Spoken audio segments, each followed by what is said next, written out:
Ada seorang wanita yang aneh berdiri di bawah tiang listrik. Si tua hitam mendekati dan memeriksa situasi. Hasilnya membuatnya terkejut hingga wajahnya menjadi pucat. Ya Tuhan, ternyata itu adalah mayat yang masih hidup. Terlihat dia memasang telepon Huawei di telinganya. Berdiri tegak di lapangan. Ada banyak memar di kakinya. Dan matanya tidak tertutup. Mayat yang tegak lurus ini langsung membuat FBL bingung. Bohlam di atas kepala pecah. Mereka menduga, mungkin saat wanita itu menelepon kemarin, tanpa sengaja terkena tiang listrik, terkena petir dan mati. Kemudian menyebabkan otot menjadi kaku. Jadi terjebak di sini. Namun tidak ada bekas terbakar di lengan. Lampu listrik hanya mengalami korsleting. Apa yang sebenarnya sedang terjadi? Pada saat ini, FBL memperhatikan barang-barang di tubuh korban. Di telinganya ada telepon yang belum diaktifkan. Dia membawa tas keledai baru di punggungnya. Sepertinya seseorang dengan sengaja meletakkannya di sini. Hanya beberapa jam yang lalu, mayat aneh lainnya muncul di kota. Dia terbaring telanjang di kursi. Tubuhnya kaku. Dokter forensik membalik tubuh korban. Ada banyak memar di punggungnya, menunjukkan bahwa dia dibawa ke sini setelah mati.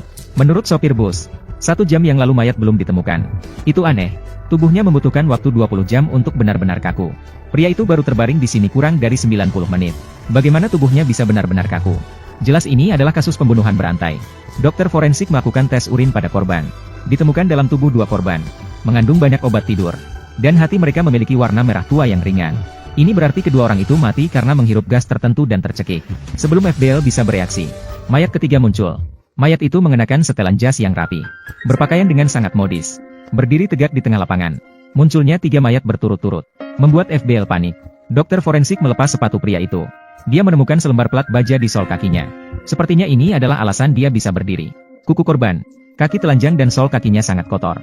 Tidak mengherankan. Kemungkinan besar dia adalah seorang gelandangan sebelum meninggal. FBL menyatukan foto 3 korban. Identitas 2 pria tersebut tidak pasti. Hanya ditemukan informasi tentang wanita itu. Dia seorang perawat. Jika ingin menemukan kesamaan di antara 3 korban, harus mencari dari wanita itu. FBL segera datang ke rumah wanita itu. Di rumahnya, ditemukan banyak gambar dengan berbagai macam jenis.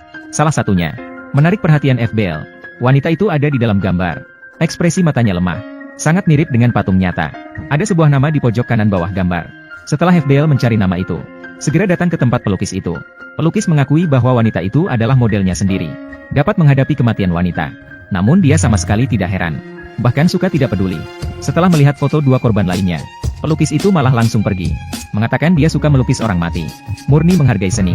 Karena tidak ada bukti, FBL tidak bisa berbuat apa-apa terhadap pelukis itu.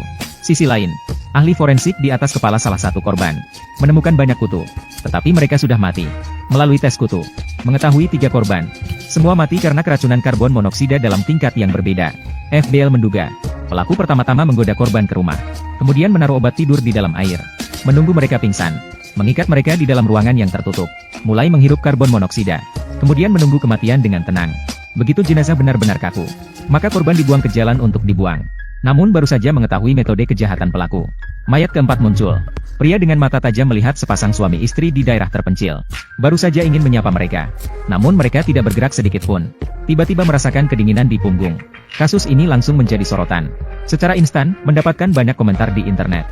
Pihak polisi juga menerima berita penting ini. Ternyata pelukis itu mengenal 2 korban tersebut. 5 tahun yang lalu mereka pernah menggunakan narkoba bersama. Alasannya tidak mengakui mengenal mereka, karena takut terlibat dalam tindak kriminal. FBL sekali lagi memberikan foto korban kepada pelukis. Dia mengatakan bahwa dia mengenal pose kematian ini. Sangat akrab, karena beberapa bulan yang lalu, seseorang pernah menunjukkan foto pose seperti ini kepadanya. Namun di matanya, dia menganggap semua itu omong kosong. Dia hanya melihat sekilas, mendengar dengan samar-samar, mengatakan ingin mengikuti kompetisi patung kota. Podium berdasarkan petunjuk ini, pencarian online FBL, ternyata menemukan foto yang serupa, dan posisi kematian pelaku persis sama. Penulis memposting 6 foto, namun hanya ada 5 mayat. Ini menunjukkan bahwa rencana pembunuhan pelaku belum selesai. Mungkin target berikutnya adalah anak laki-laki di depan mata. Melalui alamat IT penerbitan karya, setelah penentuan lokasi GPS, ternyata menemukan pelaku di perpustakaan. Tapi dia sama sekali tidak mengungkapkan alamat anak itu. Waktu sangat terbatas. FBL melacak serat rami di komputernya, mencari pabrik di sekitar, mengirimkan sejumlah besar petugas segera setelah mendapatkan lokasi. Ternyata di ruang bawah tanah yang rusak, menemukan anak laki-laki itu. Saat ini anak laki-laki itu terikat di dalam ruangan yang tertutup, menghirup karbon monoksida. Mereka segera mengikat anak laki-laki itu, membawanya keluar dari ruangan, segera memberikan perawatan darurat padanya. Setelah upaya gigih yang tak kenal lelah, akhirnya berhasil merebut anak laki-laki dari tangan Mauk. Pelaku juga akhirnya tertangkap. Saya melakukan ini untuk meninggalkan sesuatu, agar orang-orang setelah kematianku Masih membicarakan namaku. Mengetahui siapa aku, pelaku mengubah orang menjadi patung. Ternyata untuk membuat orang lain merasa bahwa dirinya adalah seniman terbaik. Menanti dia. Persiapan untuk menghabiskan sisa hidupnya di penjara. Masih itu kata-kata. Mungkin keadilan akan terlambat, tapi tidak akan pernah absen.